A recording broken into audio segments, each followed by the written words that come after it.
California university system. So we're going to play that out for you right now. Secretary, I just wanted to start with President-elect Biden's cabinet, and much has been made as he's released the names of some of these nominees and appointments about diversity and making them stick to the promise that this administration would look like America. I wanted to get your thoughts on the picks so far and if they have achieved that goal. Well, I certainly think it's an impressive group of people. And I also think it's a diverse group of people that draws from the strength in our country that derives from diversity. But you have the first woman Secretary of Treasury, the first African-American Secretary of Defense, the first Latino Secretary of Homeland Security. That's a pretty good list. There are a number of key positions left, including Attorney General. What would you like to see out of the positions that remain? And I know often you talk about the importance of battling climate change, so perhaps with a focus in that lens as well.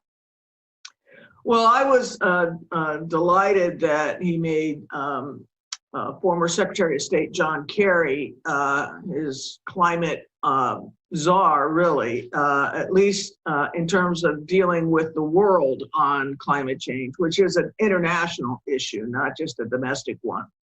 But he'll certainly have to make some more appointments in the climate arena. Yeah, he's got some important cabinet slots still open. The Department of Education, the Department of Housing and Urban Development, the Department of, I just blanked. Department of Interior, I'm sorry. He's got the Attorney Generalships, you know, to name but a few. Department of Agriculture. So, you know, he's still building out his team, but he's going at a pretty good clip. Yeah, you referenced the name General Lloyd Austin, and I wanted to follow up with you because there's been some criticism from within the Senate from Democrats who are concerned about this idea of a waiver. So when you talk about this idea of civilian oversight for the military, how important is that? And do you see that as being a hurdle for General Austin? Well, I certainly think that during his confirmation, they should explore that. The Department of Defense is set up for civilian oversight and leadership. He's been out of active duty service 4 years. Mattis also required a waiver. He'd been out a bit longer, not too much longer. So perhaps this will be a two-secretary issue, and then we'll get back to having a civilian in charge of the department. If confirmed, and you kind of talked about this, but there are a number of people who would make history, including a number of women, including, like you mentioned, Janet Yellen from here in the Bay Area. You're a trailblazer in your own right, and you know something about that. What would be your advice to these women as they take on these key roles? You know, I think to do everything as well as it can be done, to be measured by performance and excellence of performance. And I think particularly with Janet Yellen, she's already done that as former head of the Council of Economic Advisors and the former head of the Federal Reserve. So she's now going to hit the trifecta where economic positions are concerned, and we all know her level of performance. But I think that particularly when you're first, it's important to establish credibility. On the topic of advice, Alejandro Mayorkas has been named the nominee for Secretary of Homeland Security. For you, when you look at what has happened in the country and where we are now, what are the critical issues that he and his department need to address, the department that you led for so long? Well, I think frankly, I think he needs to undo a lot of what has been done to the department in the Trump administration. And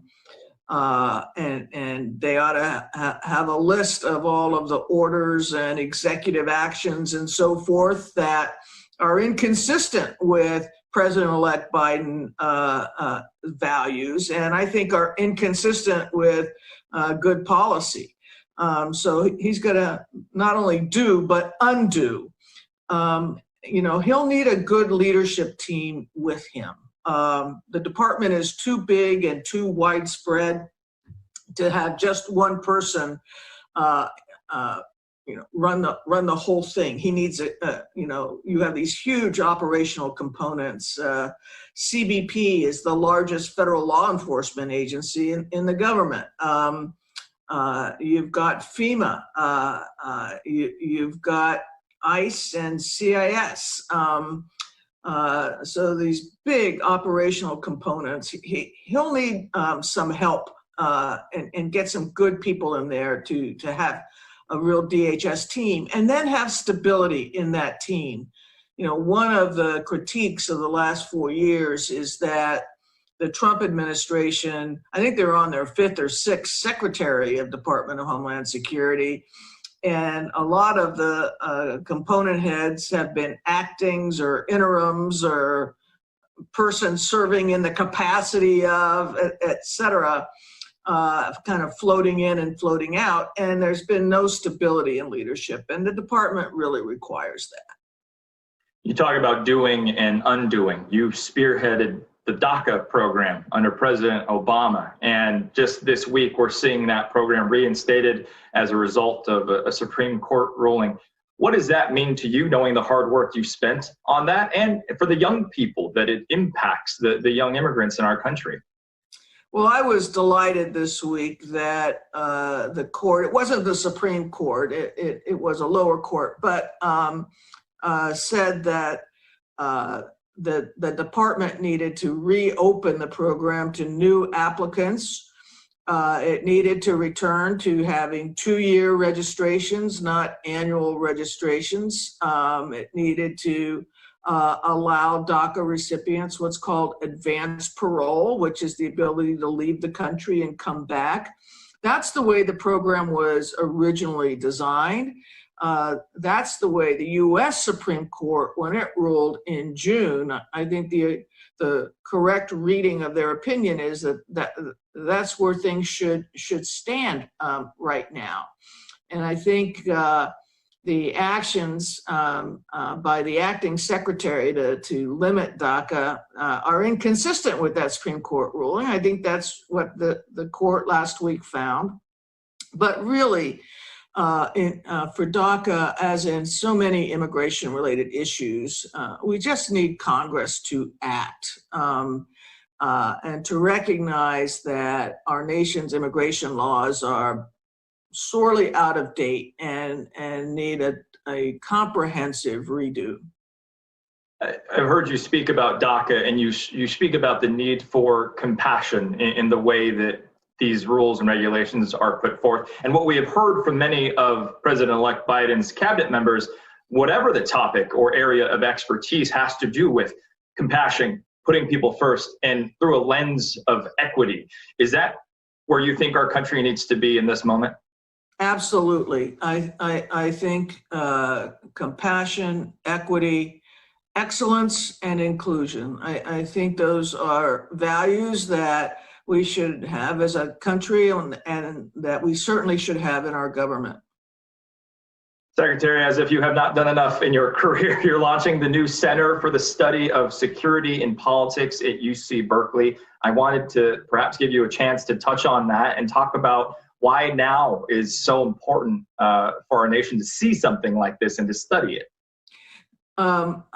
Yes, the new center is going to be looking at risks that sometimes are not commonly thought of as national security risks. The risks associated with climate change, the risks that come from new technologies, the risks of election interference is a particular problem set.